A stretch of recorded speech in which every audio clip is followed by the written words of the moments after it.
La femme au miroir, Tiziano Vecellio dit Titien, vers 1515. Dans ce chef-d'œuvre de la jeunesse de Titien, l'harmonie de la composition et des couleurs exalte la beauté de la femme. Titien donne ici le prototype de l'idéal féminin caractéristique de la peinture vénitienne. Les deux miroirs, dont l'un est tendu par l'homme, permettent à la jeune femme de se voir de face et de dos. Ce thème du reflet, inventé par Giorgione, met en valeur l'habileté technique de l'artiste. Cette œuvre de jeunesse révèle l'intérêt de Titien pour les portraits de femmes dont il peignit les charmes à plusieurs reprises entre 1510 et 1520. Le visage incliné, les yeux bleus, la carnation claire, les épaules nues, les cheveux blonds, ondulés et détachés sont autant de détails qui fixent l'idéal féminin à Venise au début du XVIe siècle.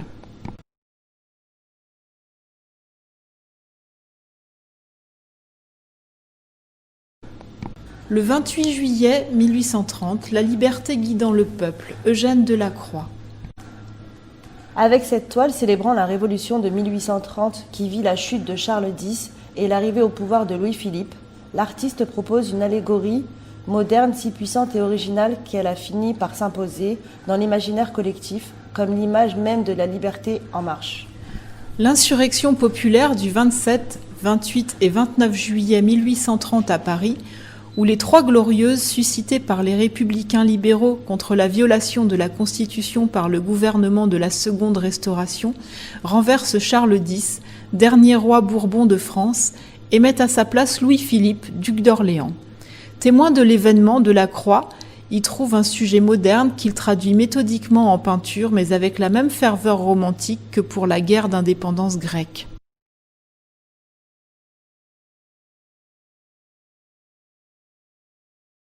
Le radeau de la Méduse, Théodore Géricault, salon de 1819. Œuvre majeure dans la peinture française du XIXe siècle, le radeau de la Méduse fait figure de manifeste du romantisme. Géricault s'inspira du récit de deux rescapés de la Méduse, frégate de la marine royale partie en 1816 pour coloniser le Sénégal. Son commandement fut confié à un officier d'Ancien Régime qui n'avait pas navigué depuis plus de 20 ans et qui ne parvint pas à éviter son échouage sur un banc de sable. Ceux qui ne purent prendre place sur les chaloupes en nombre insuffisant durent construire un radeau pour 150 hommes emportés vers une odyssée sanglante qui dura 13 jours et n'épargna que 10 vies.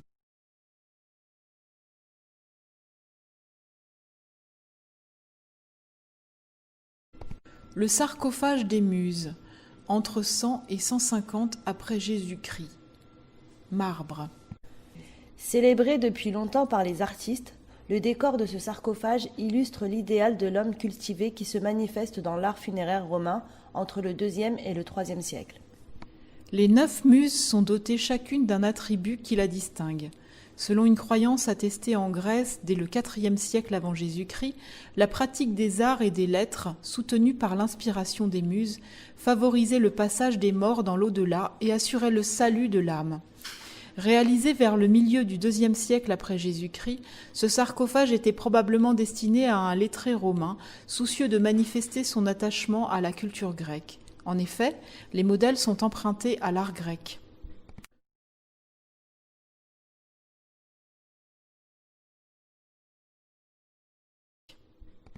Le tricheur à l'as de carreau de Georges de la Tour, 1635. Le tricheur est ici soumis aux 3 tentations majeures selon la morale du XVIIe siècle. Le jeu, le vin, la luxure. 4 personnages sont réunis autour d'une table et jouent aux cartes. À droite, un jeune homme richement habillé passe en revue ses cartes. Légèrement excentré, une femme, à la coiffe sophistiquée et au décolleté plongeant, nous dirige par son regard et par le geste de sa main vers la gauche de la composition. Là, un autre joueur sort discrètement un as de carreau dissimulé à l'arrière de sa ceinture. Enfin, entre lui et la courtisane, une servante prépare un verre de vin. La situation paraît assez claire. Le jeune homme attiré dans le jeu par la courtisane, qui ne manque pas d'atouts, est enivré et va être dépouillé par l'homme de gauche.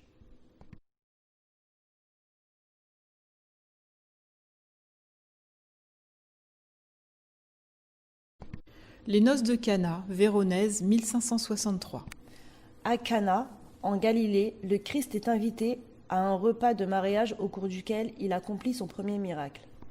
À la fin du banquet, alors que le vin vient à manquer, Jésus demande aux serviteurs de remplir d'eau les jarres de pierre, puis de servir le maître de maison, qui constate que l'eau s'est changée en vin. Cet épisode raconté par l'apôtre Jean préfigure l'institution de l'Eucharistie. Les mariés, assis au bout de la table, laissent la place au centre à la figure du Christ. Ainsi, il est entouré par la Vierge, ses disciples, les clercs, les princes, les aristocrates vénitiens, les orientaux en turban, de nombreux serviteurs et le peuple. Véronèse dispose avec aisance de 130 convives, mêlant les personnages de la Bible à des figures contemporaines.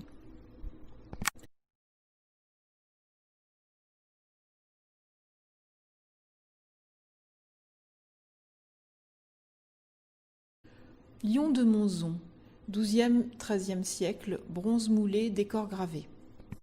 Ce lion est l'une des rares œuvres en métal de cette époque conservées pour tout l'Occident islamique. Ce lion servait de bouche de fontaine. Il a été réalisé en bronze moulé. Sous le ventre, un creux large était relié à une canalisation qui acheminait l'eau dans le corps de l'animal. Elle ressortait par la bouche. La queue articulée peut être montée ou baissée, mais ce système n'actionne pas de mécanisme permettant d'obturer ou d'ouvrir le passage de l'eau. On ignore l'origine de la plupart des animaux de bronze conservés dans les musées d'art islamique. De ce point de vue, cette pièce est exceptionnelle.